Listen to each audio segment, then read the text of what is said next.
வணக்கம், welcome to ஆகா சமையல்.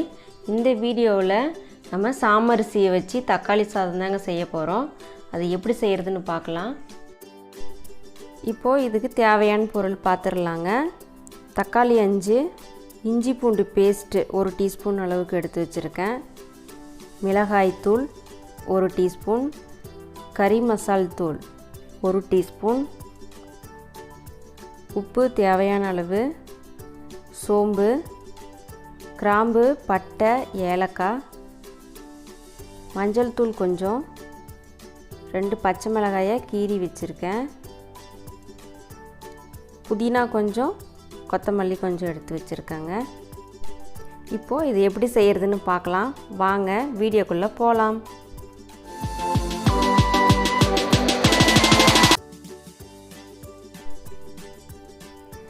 நான் சாமை அரிசியை இந்த மாதிரி தண்ணியில் ஊற வச்சுருக்கேங்க. நான் 10 நிமிஷம் ஊற வச்சு 2 டைம் களைஞ்சிட்டு எடுத்திருக்கேன். 10 நிமிஷம் ஊறுனா போதுங்க. இப்போது நான் அடுப்பில் குக்கர் வச்சுருக்கேங்க. இதில் ஒரு 4 ஸ்பூன் அளவுக்கு நான் கடலை எண்ணெய் சேர்த்திக்கிறேன்.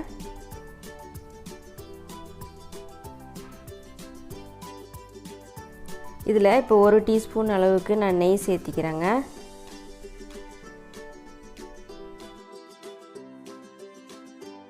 நெய் சேர்த்திங்கன்னா தக்காளி சாதம் நல்லா மணமாக இருக்கும். இப்போ பட்டை, கிராம்பு, ஏலக்காய், சோம்பு, பச்சை மிளகாய் எல்லாத்தையுமே இதில் நம்ம எண்ணெயில் போட்டு வதக்கிக்கலாங்க.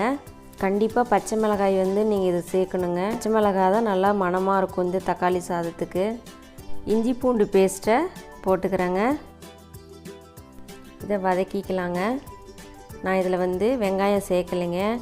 சாமை அரிசி தக்காளி சாதத்துக்கு வெங்காயம் இல்லாமல் நீங்கள் செஞ்சு பாருங்கள், நல்லாயிருக்கும். இதில் இப்போ தக்காளி சேர்த்திக்கலாங்க. தக்காளி நல்லா வதக்கி விட்டுறலாம்.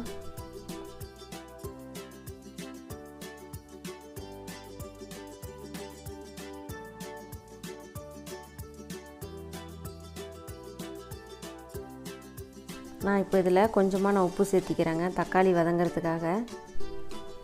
இப்போ இதில் நான் சிக்கன் மசாலா சேர்த்திக்கிறேங்க.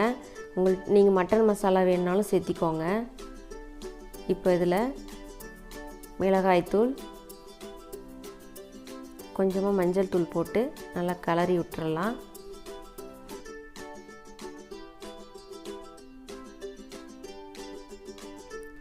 அடுத்து கொத்தமல்லி, புதினா இது 2த்தையும் போட்டு நல்லா அப்படி வதக்கிக்கலாம்.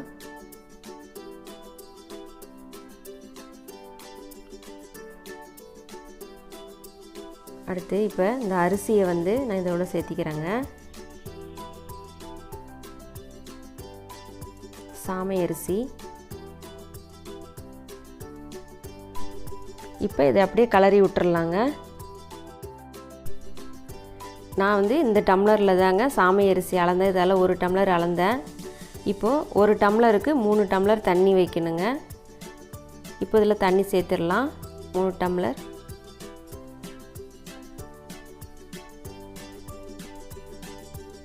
மூணு டம்ளர் தண்ணி சேர்த்தாதாங்க சாதம் நல்லா வெந்து வரும்.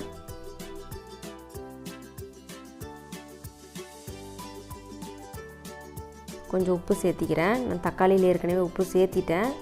இப்போ இதுக்கு தேவையான அளவு உப்பு சேர்த்திக்கிறேன். இப்போ மூடி போட்டு மூடி வச்சிடலாம். 2 விசில் வரட்டும்.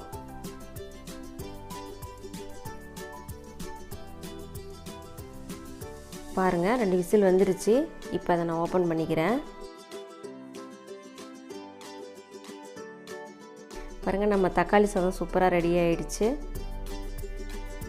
பாருங்கள் எவ்வளோ சூப்பராக வந்திருக்குன்ட்டு. சாமை அரிசி சாதம் இந்த மாதிரி உங்களுக்கு கொஞ்சம் குலைவாக இருந்தால் தாங்க நல்லா செரிமானமாகும். சிறுதானிய உணவு நீங்கள் இரவில் எடுத்துக்காதீங்க. முடிஞ்ச வரைக்கும் பகல்லே நீங்கள் எடுத்துக்கோங்க. அப்போ தான் உங்களுக்கு செரிமானமாகுங்க. இந்த சாமை அரிசி தக்காளி சாதத்தை உங்கள் வீட்டில் ட்ரை பண்ணி பார்த்துட்டு எப்படி இருந்துச்சுன்ட்டு கமெண்ட் பண்ணுங்கள். இந்த வீடியோ உங்களுக்கு பிடிச்சிருந்தா லைக் பண்ணுங்கள், ஷேர் பண்ணுங்கள், கமெண்ட் பண்ணுங்கள், மறக்காமல் சப்ஸ்கிரைப் பண்ணுங்கள். அப்படியே பக்கத்தில் உள்ள பெல் ஐக்கானை கிளிக் பண்ணிக்கோங்க. ஆல் என்ற ஆப்ஷனில் செட் பண்ணிக்கோங்க. அப்போ தான் நான் போடுற வீடியோ ஒவ்வொன்றும் உங்களுக்கு உடனுடனே வந்து சேருங்க. நன்றி, வணக்கம்.